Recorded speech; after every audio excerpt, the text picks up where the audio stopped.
Alright, what's up people? Welcome to another scouting report for the 2023 NHL entry draft. Today we're going to be talking about my boy Andrew Cristall. He's one of my very favorite in this draft, even though he comes with a few flaws which we'll point out later.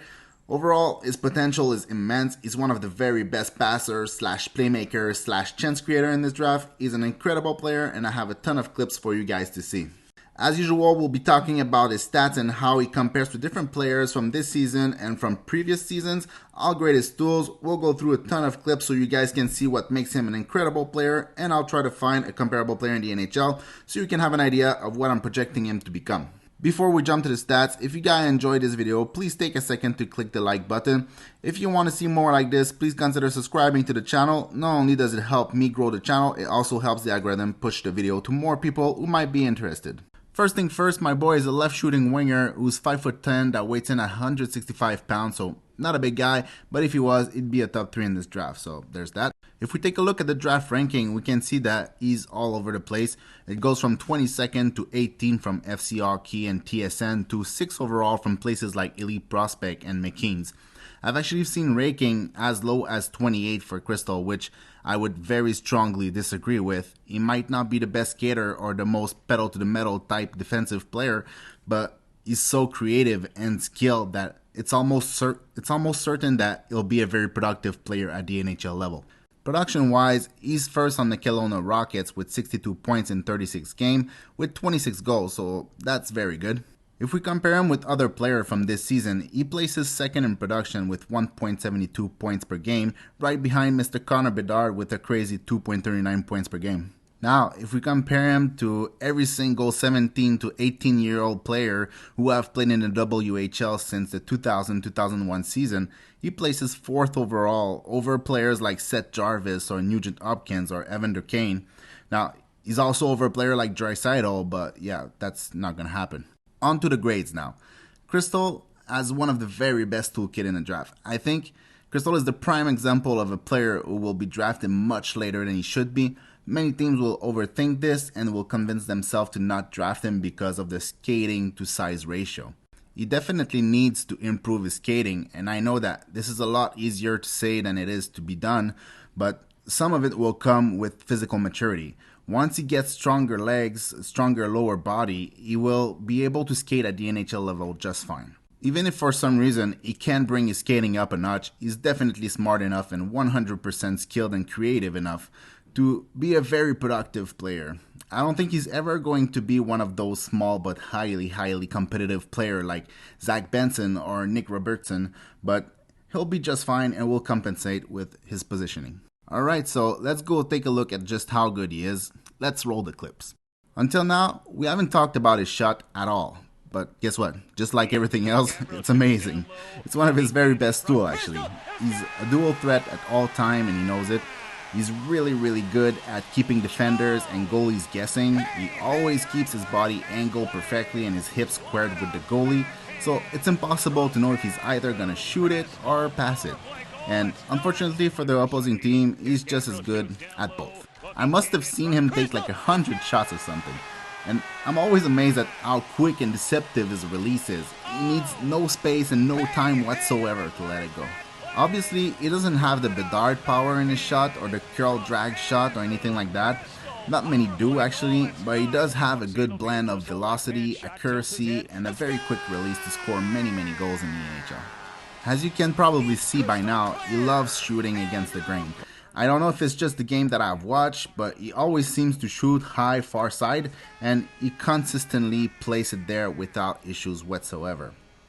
In the NHL, he would definitely gain to add a certain level of variety in where he places the puck, because top cheese far side isn't always going to be available, and because at that level you have to keep the goalie guessing a little bit or it's never going to go in. Another quality about his game is that he consistently cuts to the middle, which makes him a much more dangerous shooter. He's fantastic at breaking ankle while cutting for a better position to shoot. I can't count the amount of time that I saw him fake a defender and completely open the middle space all for himself. And if that fails, he's supremely patient with the puck on his stick and has the stick handling to keep possession of the puck while he relocates to open space. So overall, he's a really good shooter. I think he will find a lot of success in the NHL as a goal scorer because he doesn't rely on just one quality. He has the velocity, he has the accuracy, the patience, the positioning, the decisiveness, and the release. So he has a ton of tools to fall back on to succeed. So before we jump to the playmaking part of the video, I still have a couple clips for you guys to enjoy, so I'm just gonna let it play and catch you on the other side. And the Rockets a 2-1 lead. Cristall makes all this play it across, and that was blocked. Whiteman a wrist shot, knockdown score. Andrew Cristall on the rebound, and it's 3-0 Kelowna. Nicely by Flamin to center. Right wing Cristall, he's away. Cristall inside the zone. Here's the shot! And earns the save. Right pad. Calgary Flames. Cristall 2-on-1 inside the zone. Here's the shot! Rising player on the roster, and I look at how old he is. He's 19. Here's Cristall left dot. He'll hit the goalpost. And it stayed out. Cristall to drive, and it hit the iron. So with crisscross with Cristall. Price feeds Cristall the puck. He'll look in the chance. He'll score! Andrew Cristall with a laser beam wrist shot, a power play goal, and the Rockets, their first lead of the game, at 2-1. Here's Cristall with a steal, left dot, in front, he'll take back from the goal, in front, the score!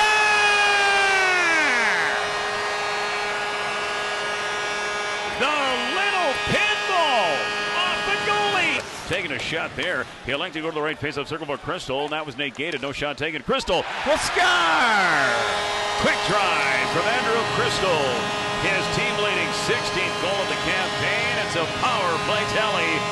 And the Rockets ain't dealing. Cristall, he's away. He's been quiet so far tonight for Golder. A shot. Deflected. No! And a wrist shot missing from James Stefan. Look out! Andrew Cristall breakaway coming in. Cristall on a backhand. Clear-cut breakaway for Andrew Cristall from his own side of center in. Cristall to the backhand is stopped by Reed. Cristall coming back. Andrew Cristall through the legs. Good stop to Newton. Low right corner. And here's Cristall centering feed. Newton's waits, holds. Wrister! Right hand save. Here by Ernst. Ethan Newtons with a real good look here, Gord. Essentially 5 minutes in. All right, so now, if I got you excited about his goal scoring ability, buckle up, my friend, because his playmaking is on a whole nother level. I recently did a video on Will Smith, and I talked about his playmaking as his main strength. And in that video, it's obvious that he relies a lot on his stick handling to create openings so he can send the puck to an open teammate. Cristall doesn't really work that way. Well, he does sometimes. He has the stick handling to make defenders miss and create open space, but he doesn't need to. His pure passing ability is just so good that it doesn't really matter how many sticks and how many bodies there is between him and the destination. He can just send it and he'll get there no matter what. Obviously, this is the type of thing that works in junior major but won't work as often in the NHL. But I mean, I've seen Zegras do it. I've seen Marner do it. I've seen Suzuki send it cross-eyes through multiple bodies to his preferred shooter just fine. But the success rate will go down significantly from junior to NHL, that's for sure. But if a player can send it through 3 or 4 bodies in junior major, I think it's safe to say that they'll be capable to find the lanes and send it through maybe 1 or 2 bodies at the NHL level. I guess what I'm trying to say is that if you can execute at a very, very high level in junior, it will most likely translate to the NHL unless the execution speed is just not there at all. And that's another thing about him. His execution speed is just off the chart. He's many steps in front of everybody all the time in his head. We hear a lot about the need to play with pace. Well, there's mainly 2 ways you can accomplish that. First, it can be with foot speed where the player would push hard and make plays at top speed like Barzal, for example. Or it can be execution speed where you already know where the puck is going before you even get it, like Cole Perfetti, for example. Obviously, all good NHL playmakers have a different blend of both. At this moment, I'm not comfortable saying that Cristall has a blend of both. He has the execution pace down for sure, but he will without a doubt need to work on his speed and mostly his lower body strength. He's often on his edges cutting in every direction to create open lanes and pockets to shoot. This is very doable at higher levels, but you need to cut hard and keep possession through checks, which is why I think that in his case the lower body strength will be more important than separation speed. He's most likely never going to be the transition guy on his line unless there's major changes in his stride, which is very unlikely. If he does, watch out, but those changes almost never happens. Now, if you want to see what Cristall could look like in the NHL, go treat yourself to some Matt Zuccarello highlights. They have a very similar game and very similar set of skills. I'm pretty confident that any team in the NHL would be pretty happy to add a Zuccarello type of player on their roster. If Cristall pans out and find ways to do what he does in junior at higher levels, he's going to be very dangerous. Alright guys, I hope you enjoyed this scouting report on probably the most divisive player in the draft. Once again, if you enjoyed, please like and subscribe. It would help me a great deal to get those videos out to more people. Thank you for watching. And just like the shooting part of the video, I still have a minute and a half left of clips for you guys to enjoy. So I'm just gonna let it roll, watch it, enjoy it. Peace out. In left corner, center feed is shot. By the rocket to the right wing. Comes out of the right circle, left side of Cristall. Cristall back in front. Great. The rocket to the right wing. Comes out of the right circle, left side of Cristall. Cristall back. Playing it up for Gabriel Stutz. Winding it to the Vancouver line, leaving it to Cristall. Quick pass for Graham. Centering feed. Keep it in right point, knocked away. And Cristall still on left wing. Enters the zone. Sharp angle in front. Over Kidd. And he couldn't get a shot away. Cristall got it back for Kidd in front. Shot and saved by Brennan. Down here for Cristall. Back for Dorio Cockle. Clear. Shot wide. Came out in front. High slot area. Stutz. Score! Gabriel Stutz shoots and scores. Beat out to Caden Price. Price looks inside. Cristall, they score!